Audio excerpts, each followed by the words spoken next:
Hello everyone and welcome back to our channel. Thank you for joining us here today for our 51st episode, where we will be looking at Nintendo's new widescreen game and watch called Balloon Fight.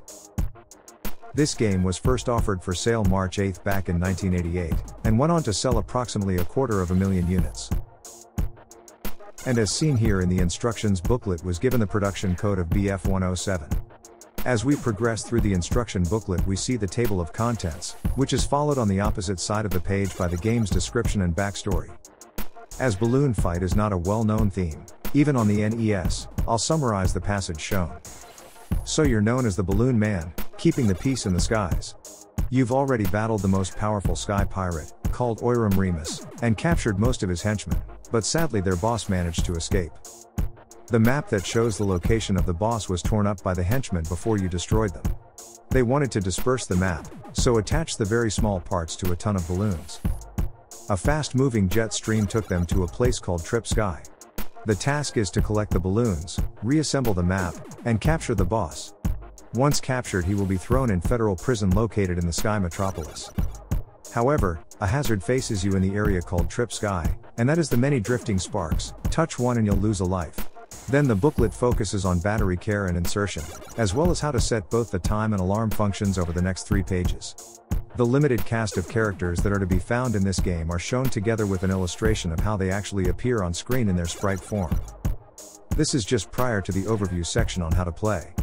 The controls are obviously labeled. I would have advised Nintendo to rename the eject button, and refer to it as a thrust button, as that's what it actually does during gameplay.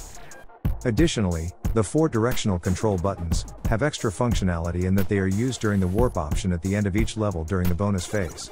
Also, if you continue to fly without warping or taking advantage of the bonus round, you will still be automatically sent into the next level. If you land on the blinking platform you will enter the bonus phase. You will find you have a limited time to collect as many balloons as you can, which is important as it allows you to drastically increase your score. A little known trick is if the game is started while pressing down on the eject button, then pressing and releasing the game key, you can jump ahead and start straight from level 17.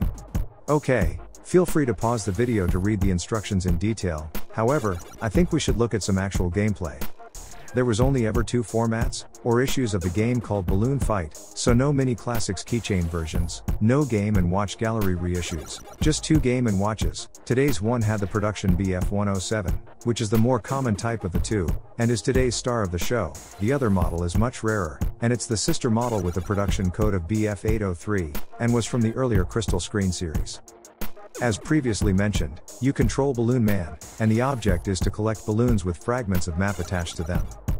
Sounds easy enough, if it wasn't for the fact that you have to control your character by using an eject button to keep him from crashing into the sea.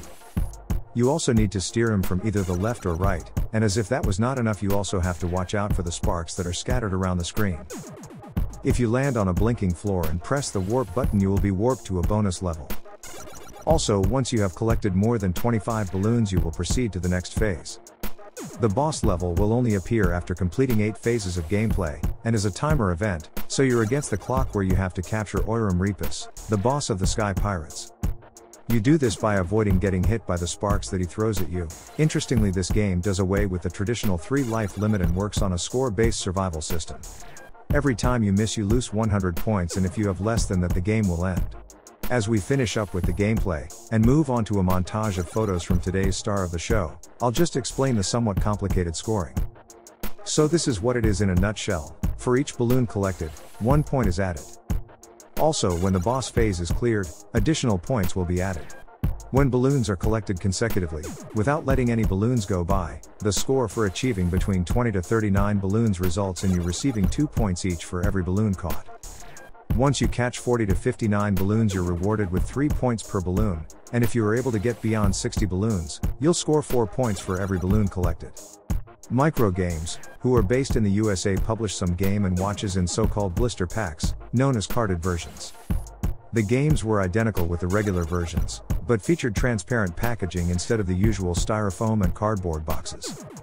These were the old, end-of-line stock, the fire sale items. However, today hardcore collectors actively seek these out, and their value has only increased.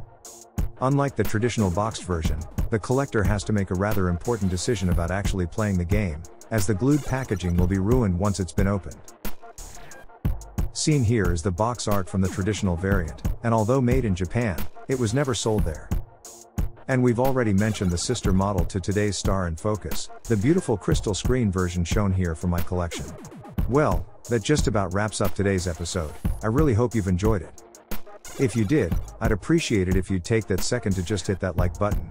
Better still, subscribe to our channel and join us on the long quest to document everything Nintendo. And guys, as always, it's been great hosting you. I hope to see you back here very soon.